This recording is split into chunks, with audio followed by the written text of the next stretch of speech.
1919 tuvo lugar un fenómeno que cambiaría para siempre la historia de la física.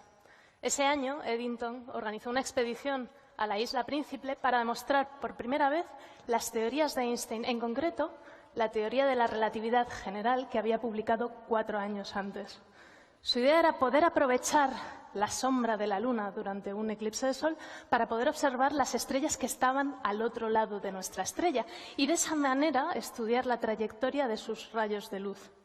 Si la teoría de Einstein era correcta, esa luz se curvaría debido a la masa del Sol y entonces la posición de las estrellas aparecería ligerísimamente desplazada en el cielo de acuerdo con las ecuaciones del bigotudo alemán. Y fue precisamente eso lo que sucedió. Delante de los telescopios de aquellos astrónomos pudieron ver por primera vez cómo el espacio-tiempo se curvaba. Debió de ser un momento realmente emocionante y, sin embargo, cuentan que cuando se lo dijeron a Einstein, el tío reaccionó pues sin sorpresa, en plan, bueno, sí, claro, ¿cómo no? Yo ya lo sabía. De hecho, dicen que cuando le preguntaron, ¿no? En plan, hipótesis, oye, ¿qué habría pasado si el experimento de Eddington no hubiese confirmado tu teoría? Y que el tío dije, pues lo habría sentido mucho por Dios, porque verás, mi teoría es correcta. ¿Vale? Está claro que Einstein se flipaba un poco, ¿vale? Pero, desde luego, podemos estar seguros de que en caso de que la teoría de la relatividad general no se hubiese confirmado experimentalmente, hoy no estaríamos hablando de ella, sencillamente porque no sería cierta. Sin embargo, lo que nos viene a contar esta anécdota es que para Einstein la belleza de su teoría era tan importante, le molaba tantísimo que todo encajase tan bien, que le hubiese costado enormemente renunciar a ella. Y no fue la única vez que Einstein habló de la importancia que le daba la belleza de sus teorías. De hecho, él reconocía, por ejemplo, que tenía un sesgo estético en contra de la cuántica, a pesar de que se hubiese confirmado experimentalmente. A él no le gustaba. No le gustaban esos resultados expresados en forma de probabilidad, y de ahí viene esa famosa frase de «Dios no juega a los dados». Curiosamente, no ha sido el único científico que ha hablado de esa sensación, de esa belleza. Esta frase, por ejemplo, es de Paul Dirac, otro científico del siglo XX, también padre de la cuántica, que decía dar más importancia a la belleza de sus matemáticas que al hecho de que se confirmasen experimentalmente. E incluso Heisenberg, famoso por el principio de incertidumbre, decía que él veía en la belleza de las matemáticas un síntoma de verdad. Pero si queremos remontarnos al primer físico que planteó esta idea, que emparentó estas dos ideas, la física y la belleza, debemos ir mucho más lejos, debemos ir a tiempos de Pitágoras.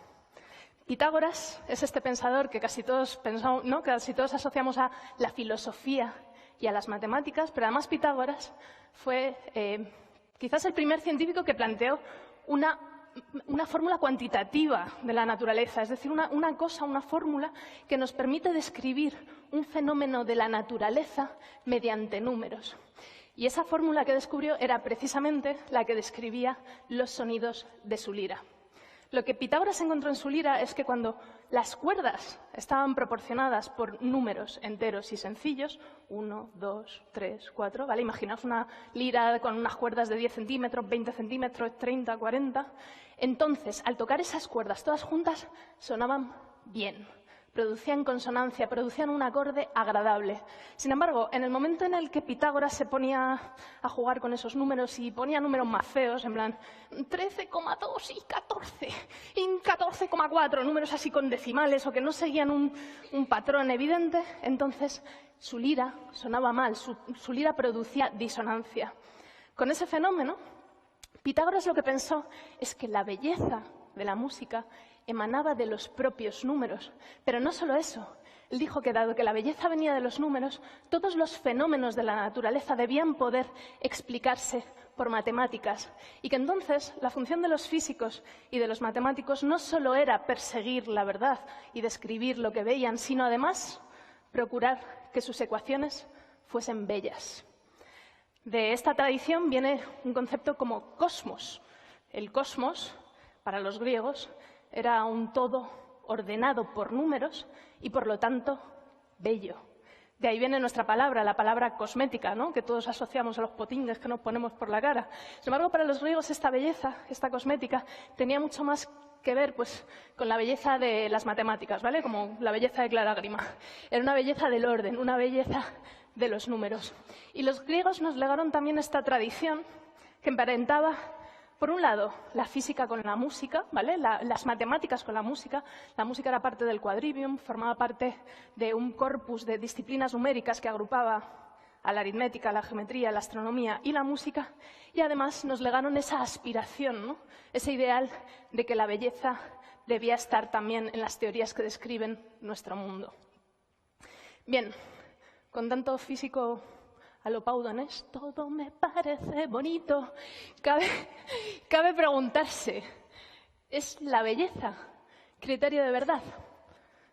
Bueno, os tengo que contar un pequeño desengaño, una pequeña cosa que nos rompe el corazón a todos los músicos que hemos pasado por ahí, y es que resulta que la lira de Pitágoras está un poco desafinada, ¿vale?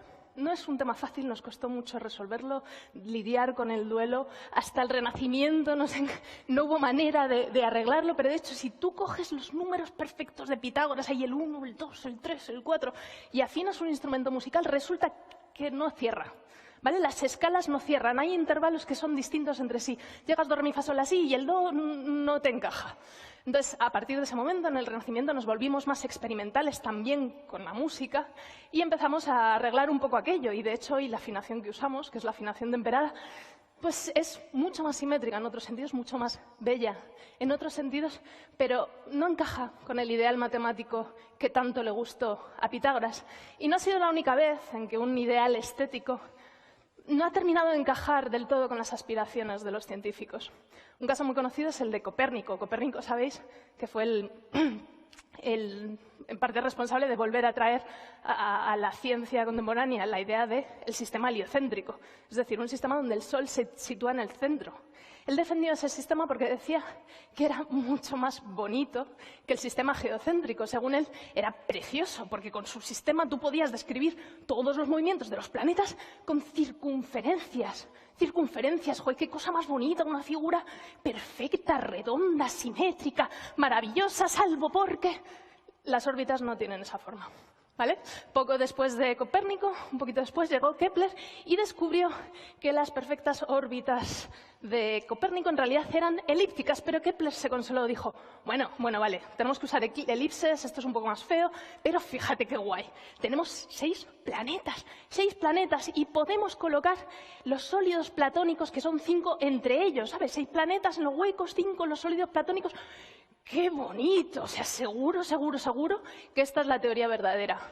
Y no, ¿vale? Porque resulta que hoy sabemos que hay más planetas que los que creía Kepler. Y después llegó Newton y formalizó también un poco la teoría de la gravedad, pero él también tenía sesgos estéticos. Newton se empeñó, cuando él estudió la luz y dividió, ¿no? Demostró que la luz blanca estaba formada por varios colores, él se empeñó en hacer encajar 7 colores encima de esa luz blanca. ¿Por qué? Porque 7 eran las notas que tenía una escala.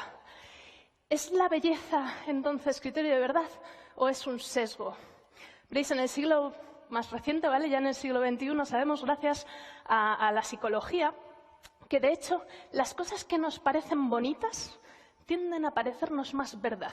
Y esto se aplica tanto a gente guapa, que nos dice cosas, a textos que están escritos con mejor letra o incluso a ecuaciones que se nos presentan con más simetría. ¿Es entonces un sesgo?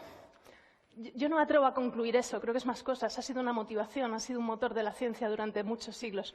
Pero quizás sí deberíamos permanecer alerta. Y eso, muchas gracias.